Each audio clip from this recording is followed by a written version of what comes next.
Hello students, it's Anuradha ma'am here. Welcome to my YouTube channel make concept easy. आज के video lecture में class 11 entrepreneurship को continue करते हुए मैं आपको टाइप्स ऑफ एंटरप्रेन्योर एक्सप्लेन करूंगी on the basis of size, nature and type of business. देखो, बिजनेस के बेस पर भी अलग अलग तरह के एंटरप्रेन्योर होते हैं। ये कौन कौन से एंटरप्रेन्योर होते हैं ये सब हम आज के वीडियो लेक्चर में डिस्कस करेंगे। लास्ट के वीडियो लेक्चर में मैंने आपको 4 तरह के एंटरप्रेन्योर बताए थे। एक था इनोवेटिव एंटरप्रेन्योर, दूसरा था इमिटेटिव एंटरप्रेन्योर, तीसरा था फैबियन एंटरप्रेन्योर और चौथा था ड्रॉन एंटरप्रेन्योर। ये चारों ही एंटरप्रेन्योर मैंने आपको लास्ट वीडियो लेक्चर में डिटेल्ड मैनर में इजीएस्ट वे में एक्सप्लेन किए हैं। लिंक मैं आपको डिस्क्रिप्शन बॉक्स में दे दूंगी ताकि ये चारों एंटरप्रेन्योर भी आप अच्छे से समझ सके। आज मैं आपको बताऊंगी entrepreneur on the basis of size, nature and type of business. आज हम 6 तरह के एंटरप्रेन्योर डिस्कस करेंगे। कौन कौन से एंटरप्रेन्योर हैं? पहला है बिजनेस एंटरप्रेन्योर, दूसरा है ट्रेडिंग एंटरप्रेन्योर, तीसरा है इंडस्ट्रियल एंटरप्रेन्योर, चौथा है कॉर्पोरेट एंटरप्रेन्योर, पांचवा एग्रीकल्चरल एंटरप्रेन्योर और छठा है यूज ऑफ टेक्नोलॉजी, जिसमें 2 एंटरप्रेन्योर आएंगे। एक आएगा टेक्निकल एंटरप्रेन्योर और दूसरा है non technical entrepreneur.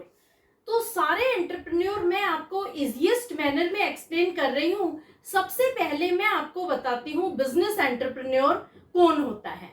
Business entrepreneur develops an idea for new product और services. He establishes enterprise to materialize their idea. Business entrepreneur is related to small manufacturing concern.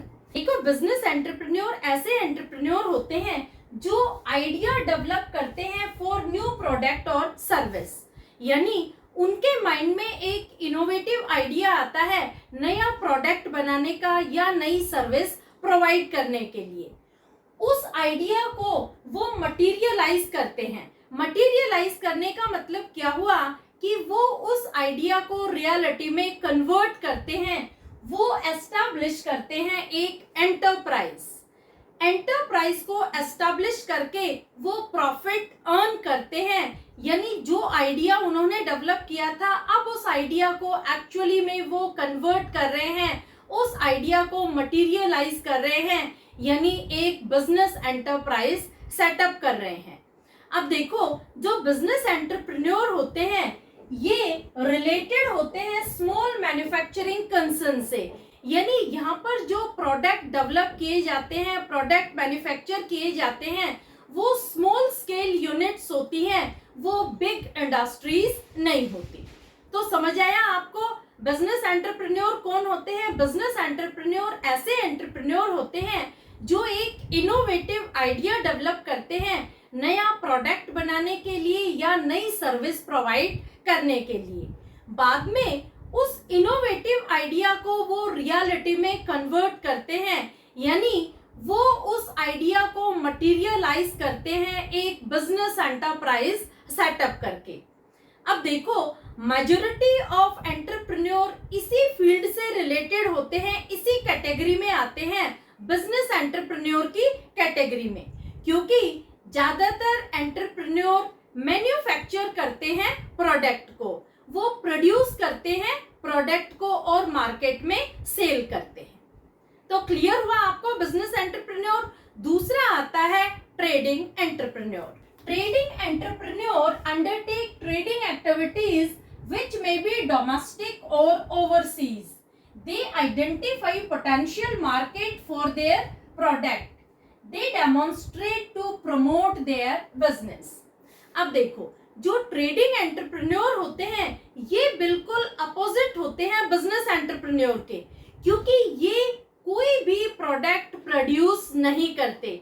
Trading का मतलब क्या होता है? Buying and selling of goods and services.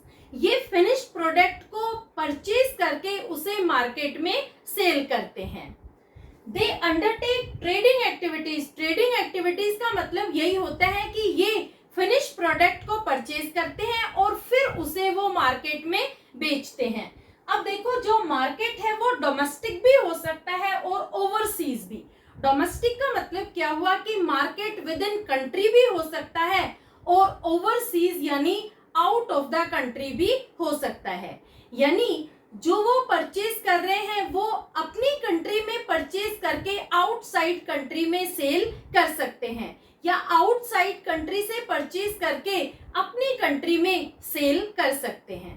तो market कोई भी हो सकता है, चाहे डोमेस्टिक मार्केट हो या फिर overseas market. They identify potential market for their product. सबसे पहले वो ये आइडेंटिफाई करते हैं कि किस पर्टिकुलर प्रोडक्ट के लिए एक पोटेंशियल मार्केट अवेलेबल है। यानी जिस प्रोडक्ट को वो बेचना चाहते हैं क्या उसके लिए एक पोटेंशियल मार्केट अवेलेबल है। तो सबसे पहले तो वो मार्केट को आइडेंटिफाई करते हैं कि कौन से मार्केट में कहां पर उसे गुड्स सेल करनी है। They demonstrate to promote their business. इसके बाद डिमांड जनरेट करने के लिए वो एडवर्टाइजमेंट करते हैं, डेमोन्स्ट्रेशन करते हैं ताकि वो अपने बिजनेस को प्रमोट कर सके और ज्यादा से ज्यादा वो अपने प्रोडक्ट को सेल कर सके। क्लियर? तो समझ आया आपको ट्रेडिंग एंटरप्रेन्योर कौन होते हैं। ट्रेडिंग एंटरप्रेन्योर वो एंटरप्रेन्योर होते हैं जो ट्रेडिंग एक्टिविटीज से रिलेटेड होते हैं। यानी वो फिनिश प्रोडक्ट को परचेज करते हैं और फिनिश प्रोडक्ट को ही मार्केट में सेल करते हैं। उनका मार्केट डोमेस्टिक भी हो सकता है और ओवरसीज भी। डोमेस्टिक का मतलब मार्केट विद इन कंट्री भी हो सकता है और ओवरसीज यानी आउटसाइड ऑफ द कंट्री भी मार्केट हो सकता है। अब देखो सबसे पहले वो आइडेंटिफाई करते हैं पोटेंशियल मार्केट को कि कहां पर वो अपने प्रोडक्ट को बेचेंगे। फिर वो प्रोडक्ट को बेचने के लिए डेमोन्स्ट्रेशन करते हैं, एडवर्टाइजमेंट करते हैं ताकि वो डिमांड को जनरेट कर सके। क्लियर? तीसरे एंटरप्रेन्योर आते हैं इंडस्ट्रियल एंटरप्रेन्योर। दे मैन्युफैक्चर गुड्स और services which have effective demand in the market. They have ability to convert resources into profitable venture. देखो, they manufacture goods and services which have effective demand in the market. ये ऐसे entrepreneur होते हैं जो goods and services large scale में produce करते हैं, manufacture करते हैं क्योंकि ऑलरेडी मार्केट में उनकी गुड्स एंड सर्विसेज के लिए डिमांड अवेलेबल है। इनके अंदर वो एबिलिटी होती है, वो पोटेंशियल होता है, वो कैपेबिलिटीज होती हैं जिससे ये कन्वर्ट कर सकते हैं अपने रिसोर्सेज को इनटू प्रॉफिटेबल वेंचर। यानी जो भी रिसोर्सेज इनके पास अवेलेबल होते हैं, चाहे वो मनी हो, चाहे वो मशीन हो, चाहे वो टेक्नोलॉजी हो, उसको वो प्रॉपर्ली यूटिलाइज करके एक प्रॉफिटेबल वेंचर में कन्वर्ट कर देते हैं। यानी ये ऐसा बिजनेस सेटअप करते हैं जिस बिजनेस से इनको लार्ज स्केल में प्रॉफिट होता है। ये हाई रिस्क टेकर होते हैं, हार्ड वर्किंग होते हैं, फ्यूचर ओरिएंटेड होते हैं, डिटरमाइंड होते हैं। ये जो प्रोडक्ट बनाते हैं ऐसा प्रोडक्ट बनाते हैं जिसकी ऑलरेडी इफेक्टिव डिमांड एग्जिस्टिंग है मार्केट में, जैसे enterprises like Hero Motors. Clear? Next entrepreneur आते हैं corporate entrepreneur. They have skill to manage, organise and control corporate undertaking by using effectiveness and efficiency. They are the promoters of undertaking engaged in business. देखो, corporate entrepreneur वो entrepreneur होते हैं जो अपने innovative ideas से, अपने skill से enterprise को मैनेज करते हैं, ऑर्गेनाइज करते हैं और कंट्रोल करते हैं bye using effectiveness and efficiency. देखो, ये ऐसे एंटरप्रेन्योर होते हैं जो बिजनेस एक्टिविटीज को कोऑर्डिनेट करते हैं, जो मैनेजमेंट फंक्शन होते हैं सारे फंक्शन को कोऑर्डिनेट करके चलते हैं।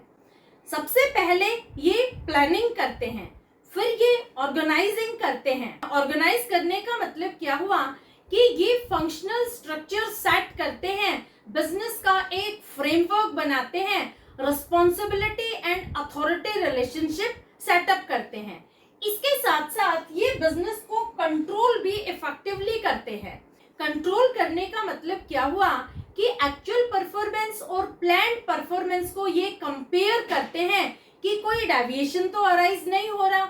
अगर कोई डेविएशन अराइज होता है तो ये करेक्टिव मेजर्स लेते हैं। देखो, जब ये अपनी इनोवेटिव स्किल से, इनोवेटिव आइडिया से अंडरटेकिंग को मैनेज करते हैं, ऑर्गेनाइज करते हैं, कंट्रोल करते हैं, तो उसमें दो स्किल यूज करते हैं। एक है इफेक्टिवनेस, दूसरी है एफिशिएंसी। इफेक्टिवनेस का मतलब होता है completion of task on time, और एफिशिएंसी का मतलब होता है ऑप्टिमम यूटिलाइजेशन ऑफ रिसोर्सेज, यानी नो वेस्टेज ऑफ रिसोर्सेज। तो ये सारे बिजनेस एक्टिविटीज को ऐसे कोऑर्डिनेट करते हैं कि टास्क टाइम पर कंप्लीट हो जाए और दूसरा रिसोर्सेज का ऑप्टिमम यूटिलाइजेशन हो, रिसोर्सेज का कोई भी वेस्टेज ना हो। कौन होते हैं ये लोग? ये होते हैं promoters of the undertaking engaged in business. ये बिजनेस के प्रमोटर होते हैं। प्रमोटर कौन होते हैं? जिन्होंने बिजनेस को एस्टैब्लिश किया है, जिन्होंने बिजनेस को सेटअप किया है, ये ओनर होते हैं बिजनेस के। जैसे टाटा एंटरप्राइज के प्रमोटर है रतन टाटा, इसी तरह रिलायंस इंडस्ट्रीज के प्रमोटर है मुकेश अंबानी। क्लियर? तो समझ आया आपको कॉर्पोरेट एंटरप्रेन्योर कौन होते हैं? कॉर्पोरेट एंटरप्रेन्योर ऐसे एंटरप्रेन्योर होते हैं जो अपने इनोवेटिव आइडिया से, अपनी स्किल से बिजनेस की एक्टिविटीज को मैनेज करते हैं, ऑर्गेनाइज करते हैं, कंट्रोल करते हैं bye using effectiveness and efficiency.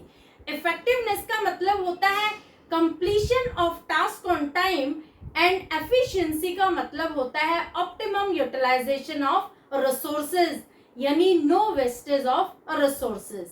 ये बिजनेस के प्रमोटर होते हैं, ये बिजनेस के ओनर होते हैं जिन्होंने बिजनेस एस्टैब्लिश किया होता है।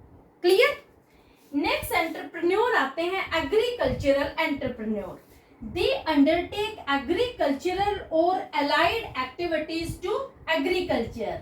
They are related to marketing of crops, fertilizers, modern technology और irrigation facilities। देखो, जो एग्रीकल्चरल एंटरप्रेन्योर होते हैं ये अंडरटेक करते हैं एग्रीकल्चरल एक्टिविटीज और अलाइड एक्टिविटीज। अलाइड का मतलब हो गया related activities, associated activities to agriculture. या तो ये एग्रीकल्चर एक्टिविटीज से रिलेटेड होते हैं या ऐसी एक्टिविटीज जो एग्रीकल्चर से एसोसिएटेड है और रिलेटेड है। ये क्या करते हैं? ये मार्केटिंग करते हैं क्रॉप्स की, फर्टिलाइजर्स की, मॉडर्न टेक्नोलॉजी जो एग्रीकल्चर में रिक्वायर्ड होती है, इरिगेशन फैसिलिटीज, बिना इरिगेशन के तो एग्रीकल्चर हो ही नहीं सकता है।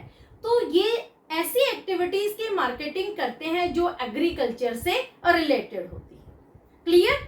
तो कौन होते हैं एग्रीकल्चरल एंटरप्रेन्योर? एग्रीकल्चरल एंटरप्रेन्योर ऐसे एंटरप्रेन्योर होते हैं जो एग्रीकल्चरल एक्टिविटीज से रिलेटेड होते हैं या अलाइड एक्टिविटीज टू एग्रीकल्चर से रिलेटेड होते हैं। ये मार्केटिंग करते हैं क्रॉप्स की, फर्टिलाइजर्स की, मॉडर्न टेक्नोलॉजी जो एग्रीकल्चर से रिलेटेड है, इरिगेशन फैसिलिटीज जिसके बिना एग्रीकल्चर इम्पॉसिबल है। क्लियर? तो ये होते हैं एग्रीकल्चरल एंटरप्रेन्योर। नेक्स्ट आता है यूज ऑफ टेक्नोलॉजी। देखो, यूज ऑफ टेक्नोलॉजी में दो तरह के एंटरप्रेन्योर लिए हैं। एक है टेक्निकल एंटरप्रेन्योर और दूसरे है नॉन टेक्निकल एंटरप्रेन्योर। क्या होते हैं technical entrepreneur? Technical entrepreneur are those entrepreneur who are developing new quality product or improving the goods with their innovative skill, knowledge and specialization। देखो, टेक्निकल एंटरप्रेन्योर वो entrepreneur होते हैं जो अपनी स्किल, अपनी एबिलिटी, अपनी कैपेबिलिटी, अपनी नॉलेज, अपनी स्पेशलाइजेशन से या तो नया प्रोडक्ट डेवलप करते हैं या पुराने प्रोडक्ट को इम्प्रूव करते हैं। इनके अंदर प्रोडक्ट से रिलेटेड स्पेशलाइजेशन स्किल होती है, यानी ये प्रोडक्शन करते हैं लेकिन उस चीज का प्रोडक्शन करते हैं जिसमें इनका स्पेशलाइजेशन है। क्लियर? दूसरे होते हैं non technical entrepreneur. they are concerned with marketing and distribution strategy of goods and services. इनका प्रोडक्शन से कोई लेना देना नहीं होता है, ये मार्केटिंग और डिस्ट्रीब्यूशन स्ट्रेटजी से रिलेटेड होते हैं। यानी जो गुड्स टेक्निकल एंटरप्रेन्योर ने प्रोड्यूस की है उसे नॉन टेक्निकल एंटरप्रेन्योर अपनी स्ट्रेटजी अप्लाई करके किस तरह से मार्केट में डिस्ट्रीब्यूट करेगा। तो देखो, एक प्रॉस्परस बिजनेस के लिए दोनों ही एंटरप्रेन्योर इक्वली रिक्वायर्ड है, क्योंकि जो टेक्निकल एंटरप्रेन्योर है वो अपने स्पेशलाइजेशन से प्रोडक्ट को या तो प्रोड्यूस करेगा या फिर पुराने प्रोडक्ट को इम्प्रूव करेगा। दूसरा जो नॉन टेक्निकल एंटरप्रेन्योर है वो अपनी स्किल अप्लाई करके, अपनी स्ट्रेटजी अप्लाई करके बिजनेस को प्रमोट करेगा, जो प्रोड्यूस्ड प्रोडक्ट है उसे मार्केट में बेचेगा। क्लियर? तो होपफुली आज के वीडियो लेक्चर में 6 तरह के एंटरप्रेन्योर जो मैंने आपको एक्सप्लेन किए हैं सारे आपको अच्छे से क्लियर हो गए होंगे। फिर भी किसी तरह की कोई क्वेरी हो तो feel free to comment in comment box. अब तक मैंने आपको 10 तरह के एंटरप्रेन्योर डिटेल में एक्सप्लेन कर दिए हैं। होपफुली सारे एंटरप्रेन्योर आपको अच्छे से क्लियर हो गए होंगे। कंटिन्यूटी में आप मेरे लेक्चर्स देखते रहना। नेक्स्ट वीडियो लेक्चर में जो टाइप्स ऑफ एंटरप्रेन्योर का रिमेनिंग पार्ट है वो मैं कंप्लीट कर दूं। Clear? Thank you so much.